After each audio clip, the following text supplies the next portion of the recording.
So during this offseason, it's not just about player movement, roster players, signings, all that good stuff. No, right now it's about Project Marvel. You are Locked On Spurs, your daily San Antonio Spurs podcast. Part of the Locked On Podcast Network, your team every day. Welcome back to Locked On Spurs. We're doing the Locked On NBA Network. I'm your host, Jeff Garcia, Spurs writer for Ken's 5 San Antonio. Glad to have y'all back. Hope you're having a great Friday. TGIF, everybody. And getting ready for that weekend ahead. But one more work day just today, and we're in the clear. So we appreciate y'all coming here. Y'all guys are being the everydayer. Subscribe wherever you get your favorite podcast. iTunes, Spotify, Ken's 5 Plus app, YouTube. You know what to do. So what are we talking about today? You can see on your screen, we're going to be talking about Project Marvel. I'll give you a quick summation about that. We're going to be getting into the ins, the outs. What is it all about? All that good stuff in just a few minutes. I'll sum it up in just 2 seconds here. And as always, today's episode is brought to you by Game Time. You want to go check out the Game Time app right now. Again, go visit Game Time, download the Game Time app, create an account, use code LOCKEDONNBA for $20 off your first purchase. Going to bring in our guest. Who's this? Look at this guy. Let me guess. He's going to have sweep the league all over his screen. Let me see. There he is. He is Rudy Campos of Sweep the League. As you can't tell, right? I don't even have to set it up for you. Everybody just look at the background of Rudy right there. You want to go to Sweep the League on YouTube. Go sign up right now. It's not just sports, everything under the sun. And we're going to be discussing Project Marvel in just a bit. Rudy, thank you for taking time out of your schedule to join us here, dealing with some technical issues. And make sure everybody to follow him on X at Sweep the League. How you doing, Rudy? I'm good, man. Thanks for having me. And can't we talk about Project Marvel? It's a hot subject in San Antonio. It definitely is. But you know, there's one guy that can foot the bill and pay for it all right now. And we don't have to worry about it. You know, Spurs fans just sit back. The Spurs themselves can kick back and be like, all right, Matt's got it. Yeah, look who's back. Everybody join us again for the second time this week. He's trying to do his best Keldon Johnson impersonation right there. Oh, there he is. It is Matt Guzman. You're inspired by Keldon, aren't you? That's right. Yeah, he and I twin. Funny story, real quick. While I was in Vegas, I saw a couple Spurs fans sitting along the bowl at Thomas Center, and one of them said, "Wait, are you Matt?" And I was like, "Yeah, that's me." He says, "Where's your cowboy hat? You didn't bring?" And he was actually very upset that I didn't have my hat. So I thought maybe I should start wearing it to games, but I haven't gotten that far yet. I'm not sure. So you know, you should start wearing them here on Locked On Spurs. I could, you know, and I could. Yeah, that'd be that idea. Yeah.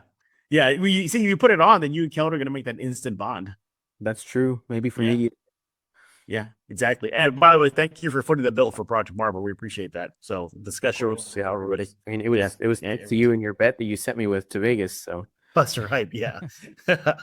All right, everybody. Again, we're having a roundtable discussion about Project Marvel. So you probably asked, why it was a pretty big topic. So in a nutshell, a very quick and dirty summation of it.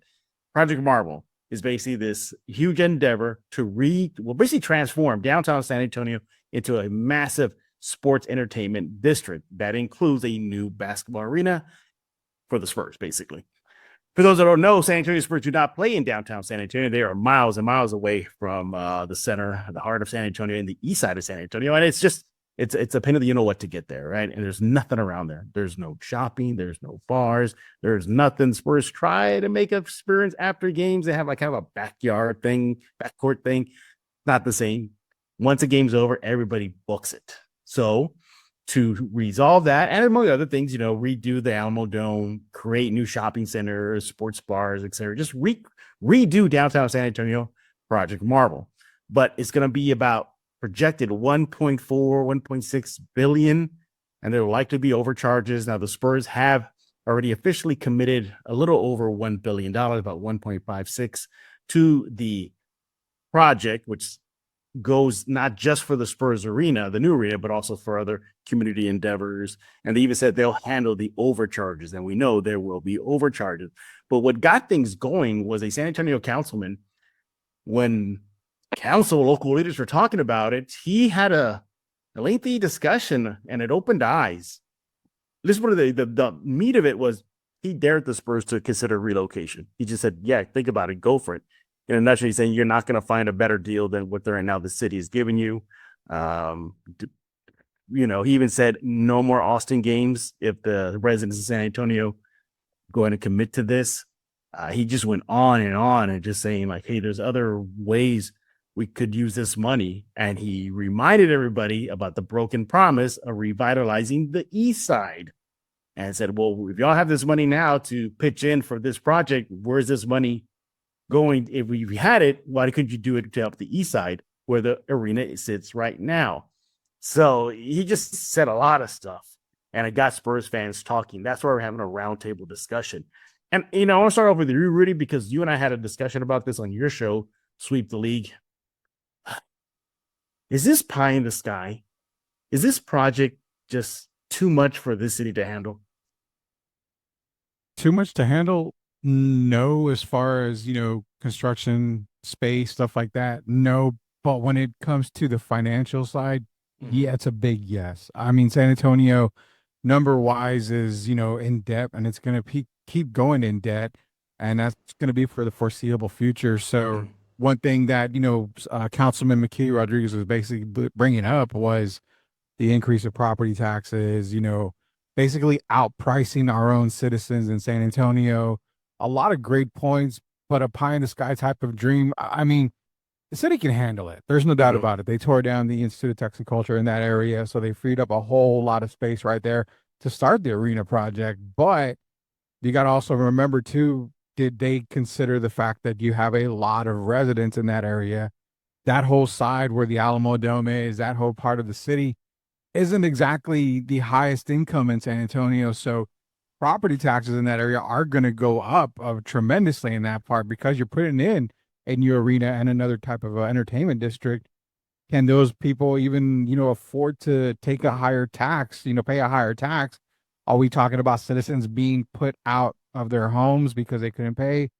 Just so many questions that he brought up that I think Spurs fans are really overlooking and not seeing that part of, the economic side.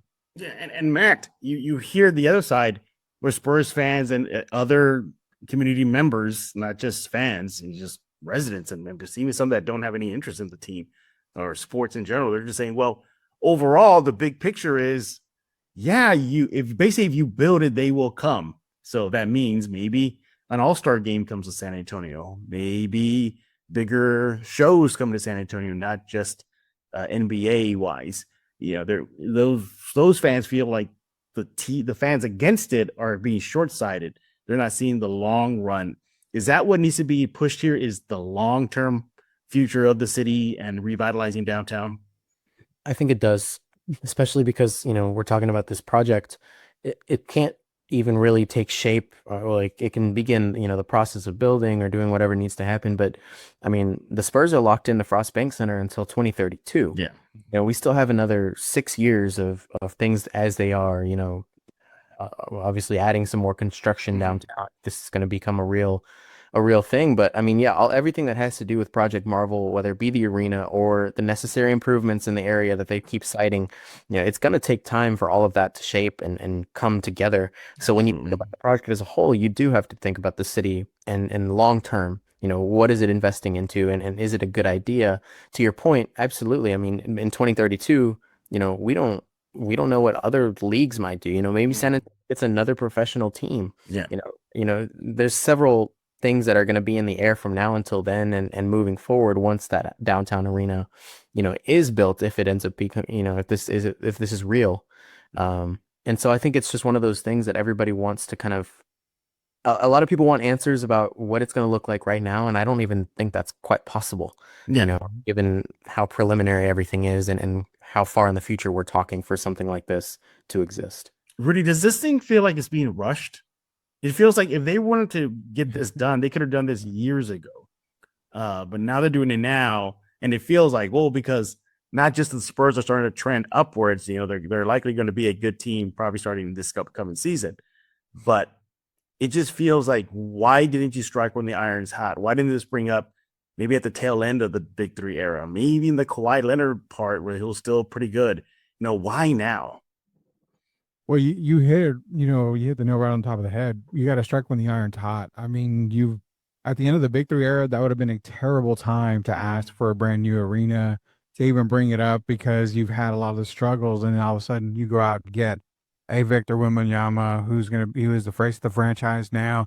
You start making moves, Stephon Castle, De'Aaron Fox. You're starting to put a team that is not necessarily a contending team right now, but like I mentioned before, it's a legit playoff team right now with all the additions that they've had, especially in free agency this offseason. So yeah, the iron is hot right now. You strike now, you go ask then, hey, you know what? Let's try to get an arena solved right now. I think it feels rushed because you're hearing a lot about it. I think the Spurs want to get confirmation now rather than 2027, 2028. Let's have that vote. Let's start building. All this stuff. You're talking what, a project that's probably going to take 5 years maybe before it's all said and done. So that's really the reason why. Matt brought up a great point. 2032, get the deal done now. That way they can start building now.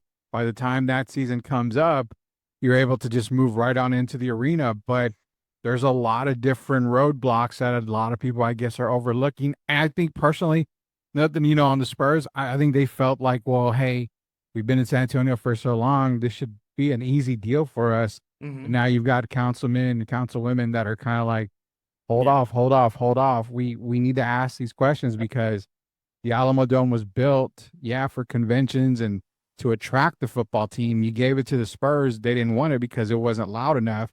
You go and build a Frost Bank Center. Yeah, it's been a great arena for them, but it's in the middle of nowhere where basically there's no development. Now they want to be downtown. San Antonio's looking like, well, wait a minute. You didn't help on the east side. What's going to become of the Frost Bank Center after 2032? It's going to be a ghost town. So what do we do with that? I mean, there's so many questions that need to be answered. I understand both sides of it. But yeah, it's rushed because I think this project is going to take about 5 to 6 years to build. So that's kind of why you got to get it off the docket now. Yeah. There's so many intricacies with this thing. It's like I live downtown San Antonio, and there's construction going on. It has nothing to do with Project Marvel, and it's already a headache. So, and then there's going to be parking. We need to get into that. Just right now, well, for both of y'all, when y'all go to the cons that I host in San Antonio, I mean, finding parking just for that sucks. Now imagine a major NBA event. NBA sees that, all-star game return to San Antonio. I mean, my goodness. I mean, that'd be an S show. There's just so much about this that, the right questions have to be asked. And Rudy, even the mayor, I think the mayor is not completely on board with this project, is she? No, I think she's got some pushback as well on it. Yeah. And the great thing that I can't remember who actually put it in the media was saying was, a lot of people got to understand the councilmen are in there because they're representing our district or, the district for San Antonio. So if they feel it's not in the best interest for them to vote a certain way, that's why they're going to vote, the opposite. They're going to vote no because it doesn't make sense to do it now. But you're getting a lot of pushback.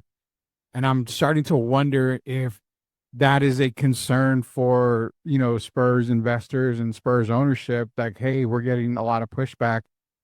Do we start to play that card that Councilman Mickey Rodriguez basically said, hey, go somewhere else, which I think that was really foolish of him to say because the first city on the top of everyone's head is Seattle.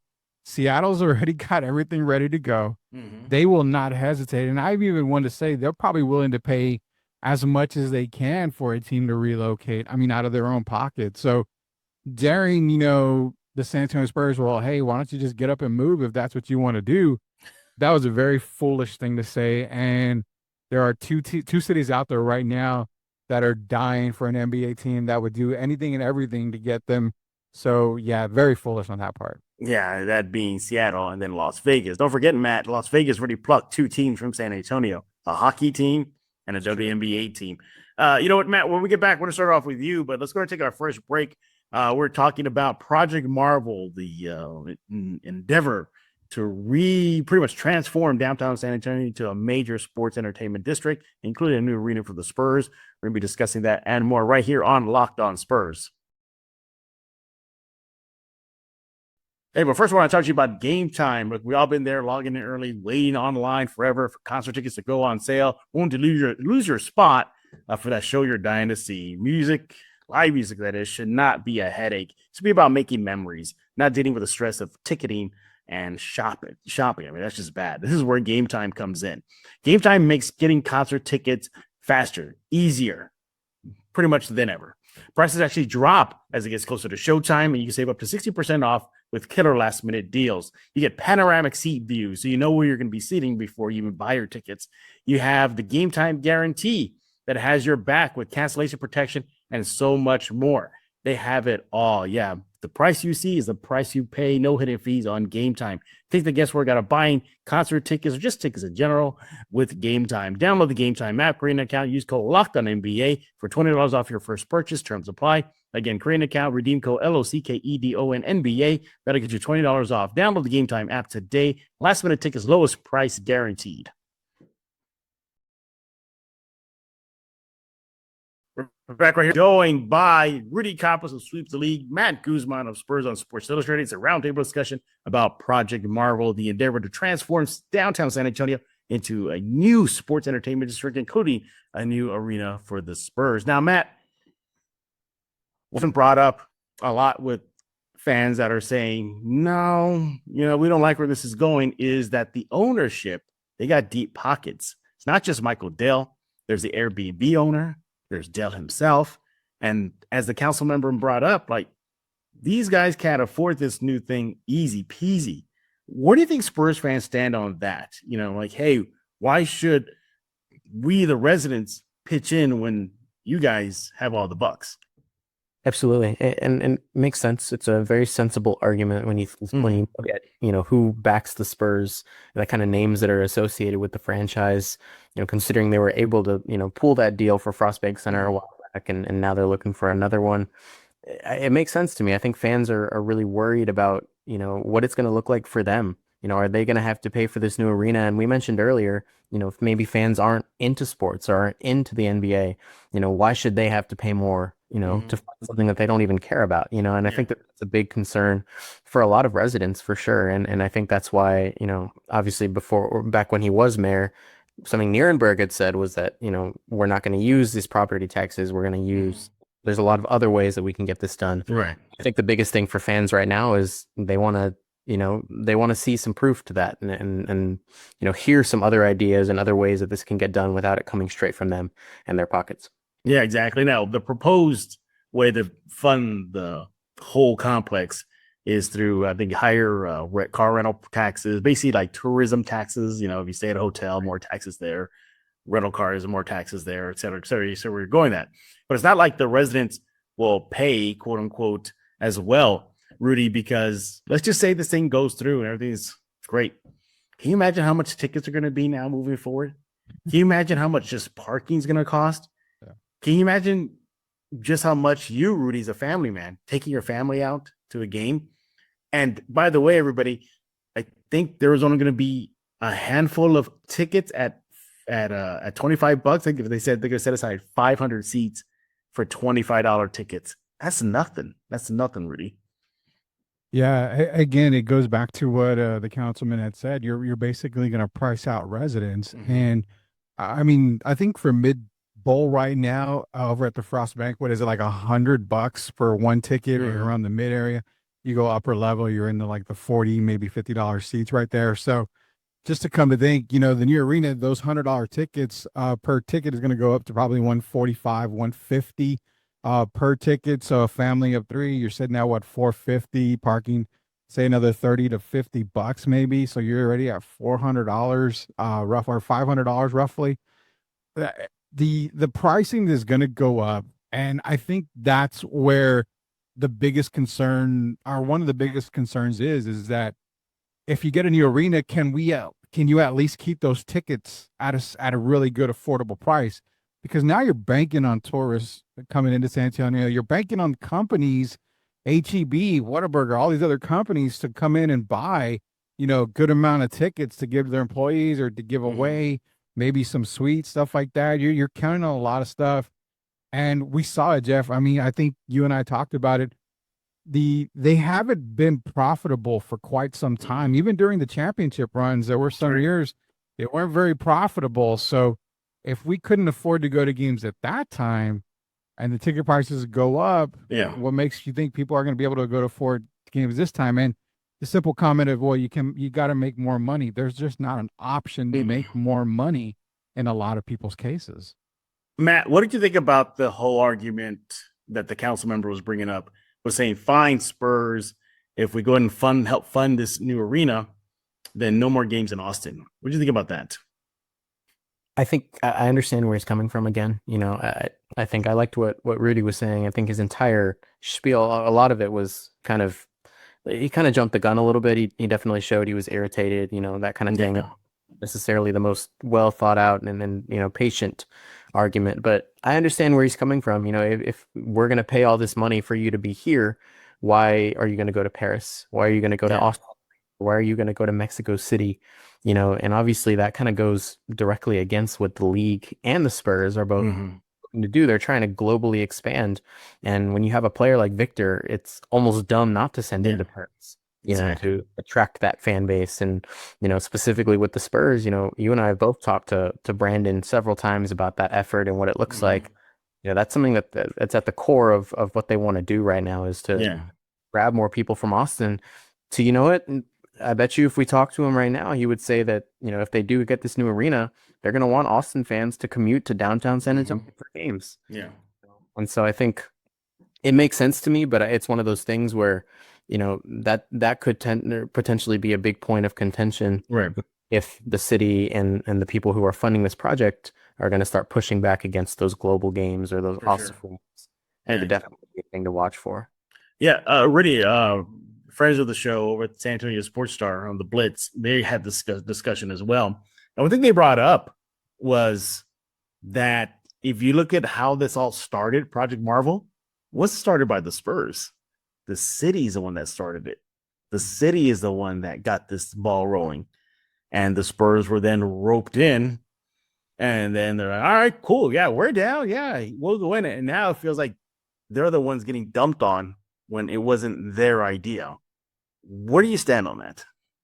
Yeah, if I'm not mistaken, definitely the city, is the one that proposed this entertainment district and sports district is what it was proposed as. And of course, the Spurs being downtown, that's where they should be. And if I'm not mistaken, they even discussed the Missions going downtown as well, the baseball team. So it makes sense. You want to get everything downtown, especially by the Alamo Dome. It's a sports district, entertainment district. Is it unfair that the Spurs get, the short end of the stick and are getting a lot of the heat for it? I would say so in a way, but also at the same time, they are the biggest ticket in town. They are the biggest, the only ticket in town. Yeah, it's the only ticket in town. So the thing is that, well, here it is. It's like, well, they're wanting the arena, so cool, we're gonna build the arena, but what are they going to do for us? And it goes back to the east side, man. I mean, they got the Frost Bank Center, and now it's like, well, that's all that there's there. There's nothing else. And there's been no attempts to put stuff or put restaurants or bars in that area. I think one restaurant opened up and then closed right away. Just there was no success there. So that's the fear for the city. We have another arena coming in. That makes the Joe and Harry Freeman Coliseum more obsolete because now you've got Frost Bank right next to it. So what do you do with the Coliseum? You don't want to keep having these abandoned arenas everywhere in San Antonio, and you just paid for them and they're paid for. Well, you got to do something with them. And that's the biggest concern is what it comes down to. But yeah, originally it's the Spurs are getting a lot of the heat because it's surrounded by their arena, and that's not fair to them. I will say it's not fair to them. Yeah, exactly. Yeah. So keep that in mind moving forward, that the whole genesis of this had nothing to do with the Spurs. They weren't the ones that said, hey, we want to move downtown. It was actually the city. And, one thing that always bugged me, Rudy, was Hemisphere Arena. Like, fine, it's old, tear it down, fine. But if they had just rebuilt from that footprint, maybe this would never have happened. Just make a brand new one, from there. Think about it. Because after the Hemisphere, it was the Alamo Dome, and then that was it. But you know what? Let's take our next break. When we get back, we're gonna ask the big question. Yeah, what happens if it does or does not pass? Right here on Locked On Spurs, joined by Rudy Campos and Matt Guzman. But first, I want to talk about Monarch Money. Ever wish managing your money felt a little easier? With Monarch Money, it can be. Whether you're growing your savings or planning a big purchase, Monarch puts you in the driver's seat. It's like having your own personal CFO. It gives you full visibility and control over your finances. Monarch Money is more than just a budgeting app. It's a complete financial command center. You can track all your accounts, investment, spending all in one spot. So in addition to managing your money, you're building your wealth. Hey, look, it can do so much. You can track your spending. You can check if you're spending way too much on takeout or subscriptions. Maybe they add up more than you expected. You know what? Even if you're sharing finance with somebody else, Monarch will help you all stay on the same page. If you have a financial goal, it'll get you to it. And yeah, ever wish you could see all your accounts and spending one spot? That's where Monarch comes in. Take control of your finances with Monarch Money. Use code LOCKEDONNBH. MonarchMoney.com. That's 50% off your first year as well.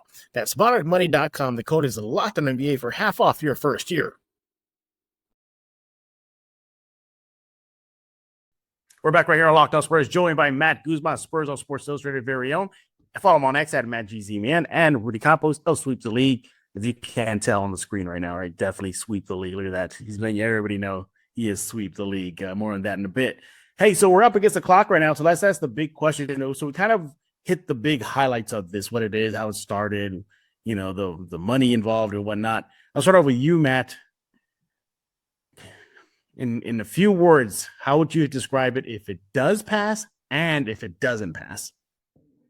I think all in all, if it passes and the Spurs get a chance to move downtown and this district, comes what the city hopes it will become, I really do think it's going to be a huge attraction for tourists, and it's going to be, the place to be. You already have the Riverwalk down there, you have the Alamo Dome, it'll kind of expand on that, and I really do think that it, overall it's a net positive. There's a lot of roadblocks there, but I think it is a good idea, something that, has a lot of potential to be what they want it to be.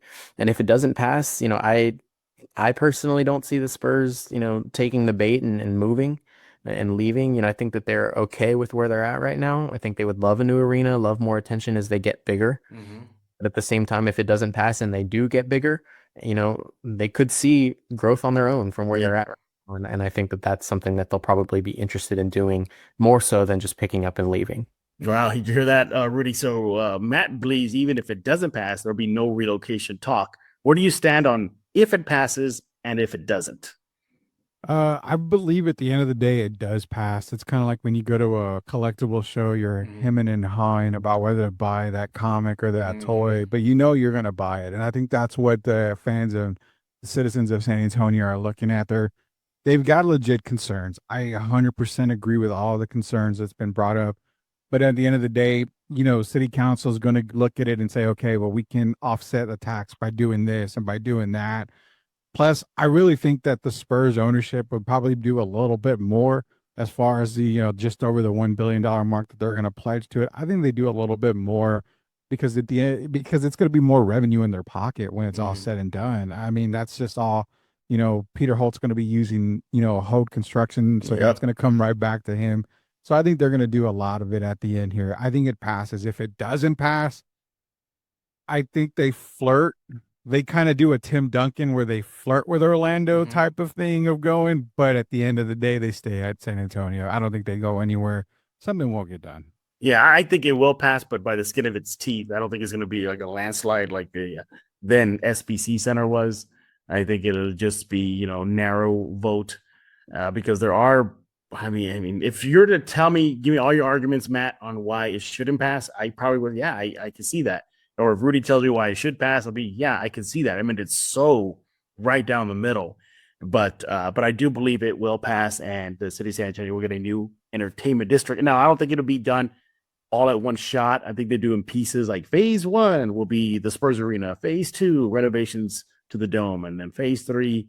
Maybe the district itself. So we'll see. But for those of you who have not seen the renderings, it looks like it's going to be gorgeous. But man, that does look like an endeavor. I mean, that really, really does. And trust me, if you've seen the renderings, and I know Matt and Rudy have, and San Antonio looks like a totally different city with those upgrades. But we shall see. And if it doesn't pass, yeah, I think they'll flirt. I think the rumblings. Oh, or you might hear reports coming out of such and such owner of such and such companies from Seattle are in discussions with the Spurs or something like that. Man, look, at the end of the day, even the players say it, the NBA is a business. It is a business. And imagine if Seattle just gives the ownership, Rudy, this mother of all deals, and it did not pass. You can't tell me they'll be like, yikes, like, wow. Well, Seattle's the wild card in all this. See, I got Vegas as the wild card in all this. Vegas can barely handle what they have right now. Yeah. There's no way. Yeah, but like I said, we don't have to worry about it because Matt's going to get the bill. So we're good. Thank you, Matt. Appreciate it. Yeah, I recently pledged $2 billion. Oh, look at that, man. Take that, Spurs. Look at that, up your ante. All right, on that note, I want to thank you all for tuning in to this episode of Locked On Spurs Roundtable Edition discussing Project Marvel. Look, I know there's so much that we can get into. We probably skipped it, but we got to keep these things short. We can't be here forever. Otherwise, we would. So let's start off with Rudy. How can everybody check out Sweep the League? Yeah, be sure to go to YouTube, search Sweep the League TV. You can hit that subscribe button. You get Sweep the League TV. You get Sweep Unplugged, Reading the Market, just a bunch of other shows. Play the Sith as well as on there.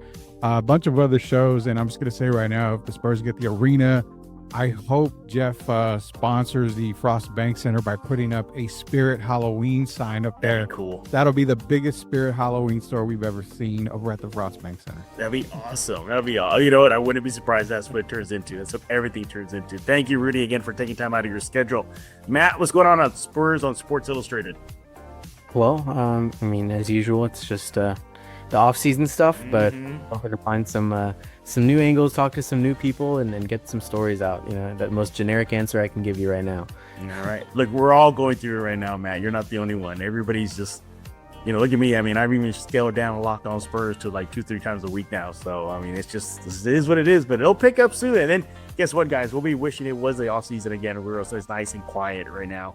So we'll get to that point. Be sure to follow Rudy on X at Sweep the League and Matt on X at MattGCMN. And guys, thank you again for taking time out of your schedule for joining us here on Locked On Spurs. Everybody else, we'll be back on Monday discussing whatever's going on in the Spurs world out there. It's really nuts, but we'll figure something out.